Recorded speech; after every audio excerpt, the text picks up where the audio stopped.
I think हमें पहले ना डॉलर की बातें करनी चाहिए हम्म, कि वर्ल्ड वॉर 2 के बाद डॉलर की अहमियत बदल गई दुनिया में। बिल्कुल। हाँ। ये समझाइए कि एग्जैक्टली हुआ क्या, हम्म, और आज रियलिटी क्या है, क्योंकि रशिया चाइना जैसे देश डॉलर की रिस्पेक्ट नहीं करते। हाँ। करेक्ट। हाँ। तो ये टाइमलाइन शॉर्ट में समझा दीजिए कि हुआ क्या एग्जैक्टली। हाँ। तो देखिए, अगर आप पूरी इतिहास में देखेंगे तो हमेशा हर 100 साल कोई ना कोई करेंसी रहती है जो पूरी दुनिया की सबसे डोमिनेंट करेंसी रहती है। हाँ, तो आपने बोला कि वर्ल्ड वॉर 2 के टाइम डॉलर उभर के आया, जो और तब से डॉलर ही एक करेंसी है जो पूरी दुनिया में इस्तेमाल होता है। जी। कॉमन करेंसी हो गई।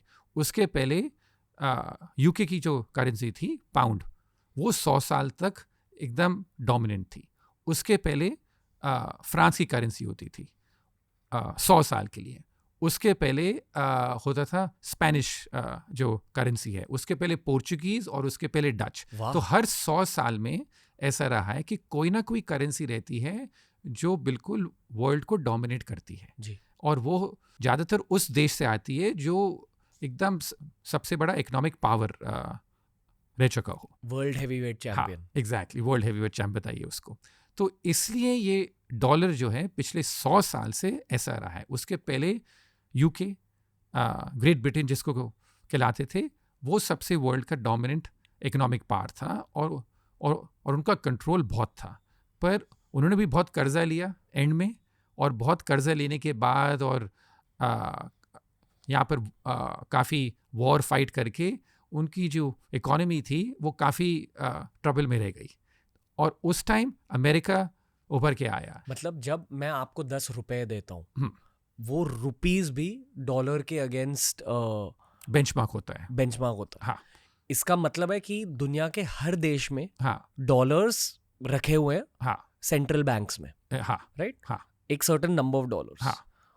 और आपकी खुद की करेंसी, खुद के देश की करेंसी, उसके अगेंस्ट इन अ वे कंपेयर की जाती है। हाँ, कंपेयर की जाती है। और जो सारा ट्रेड होता है, जैसे लगभग 90% जो ट्रेड दुनिया में होता है वो डॉलर में होता है। यानी कि जब आप किसी देश से ऑयल खरीद रहे हो, हाँ। प्लास्टिक खरीद रहे हो, हाँ, वो डॉलर्स में ट्रांजैक्शन होती है। एग्जैक्टली, वो डॉलर में ट्रांजैक्शन रहती है। उसके पहले पाउंड्स, उसके पहले फ्रैंक्स, हाँ, उसके पहले स्पेनिश, डच। एग्जैक्टली। ओके। हाँ, तो ये सिलसिला रहा है कोई 600 साल से।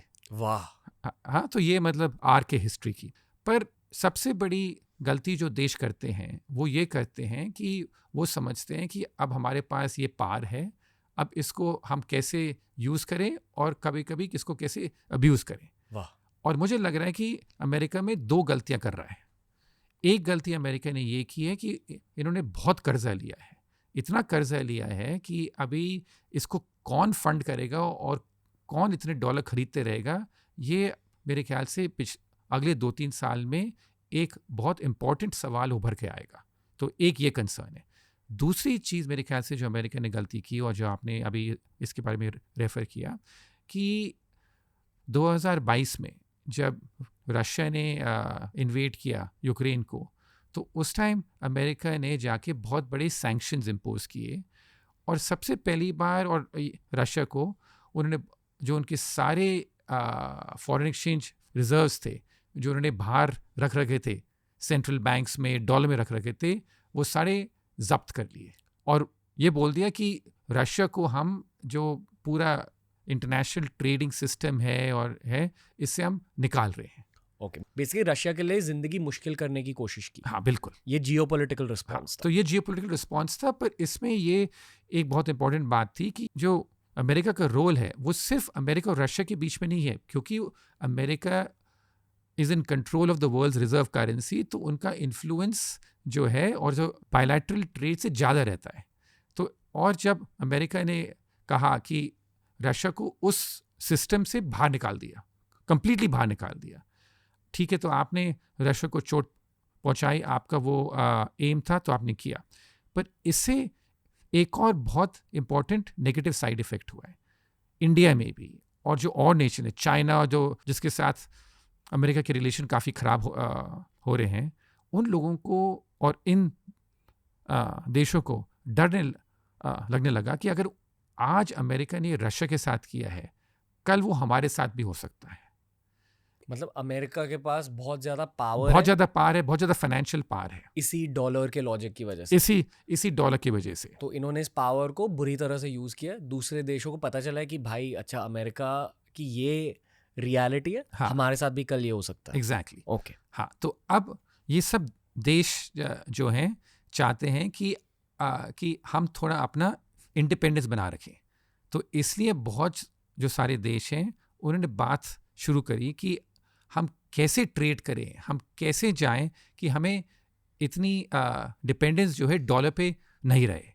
और जो आपने पहले बात करी कि जो दुनिया भर में काफ़ी सेंट्रल बैंक्स हैं, ये सेंट्रल बैंक्स अपना पैसा डॉलर में रहते हैं, पर अब उनको लगा कि इतना सारा पैसा हमारा डॉलर में रखना शायद गलत बात है। तो इन लोगों ने जाके सोना या गोल्ड खरीदना शुरू किया बहुत ज़बरदस्त ताकत में। तो अगर आप देखेंगे कि एक चीज़ जो हुआ है कि जो गोल्ड का दाम है बहुत बड़ा है पिछले 2 साल में, और इसका एक बहुत इम्पॉर्टेंट रीज़न ये रहा है कि जो सारे सेंट्रल बैंक्स हैं दुनिया भर में, ये जाके अब गोल्ड खरीद रहे हैं और बोल रहे हैं कि हम जो हमारा पैसा है, जो उसको फॉरेन एक्सचेंज रिजर्व्स कहलाते हैं, जो उनके रिजर्व्स हैं, हम इतना सारा पैसा डॉलर में नहीं रखेंगे, हम थोड़ा बहुत अब जाके गोल्ड में रखेंगे, या और जो छोटी करेंसीज हैं, ऑस्ट्रेलिया की हो, स्विस हो, हम इन चीज़ों में रखेंगे। तो इससे डॉलर का जो इन्फ्लुएंस है धीरे धीरे,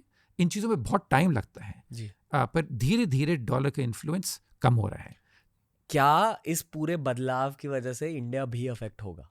हाँ, India in terms of the fact मुझे ये लगता है कि जो डॉलर है वो अगले 5-10 साल में काफ़ी कमज़ोर होके जाएगा। और इसमें भी इंडिया का एक इफ़ेक्ट ये रहेगा हम लोगों के लिए कि इंडिया में हमेशा ये माइंडसेट रहा है कि डॉलर ले लो जितने डॉलर लेने हैं, और जो रुपये की वैल्यू है वो हमेशा हमें लगता है कि ओवर टाइम गिरती चली जाती है। अगर आप अभी भी देखेंगे कि कोई 15-20 साल पहले रुपये की जो वैल्यू थी वो कोई 40 रुपये होती थी, अब जाके 80 से ऊपर है।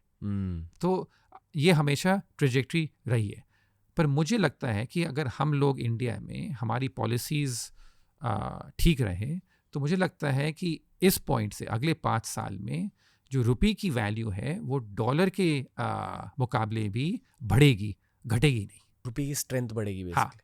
हाँ, मुझे लग रहा है। या डॉलर की स्ट्रेंथ घटेगी? डॉलर की स्ट्रेंथ घटेगी, और अगर हम लोग अपनी पॉलिसीज़ ठीक तरह करें तो हमारी जो करेंसी की वैल्यू है वो शायद बढ़ेगी। दोस्तों, ऐसे ही बहुत सारे क्लिप्स अपलोड किए हैं इस चैनल पर। चैनल को एक्सप्लोर करो, देखते जाओ और सीखते जाओ।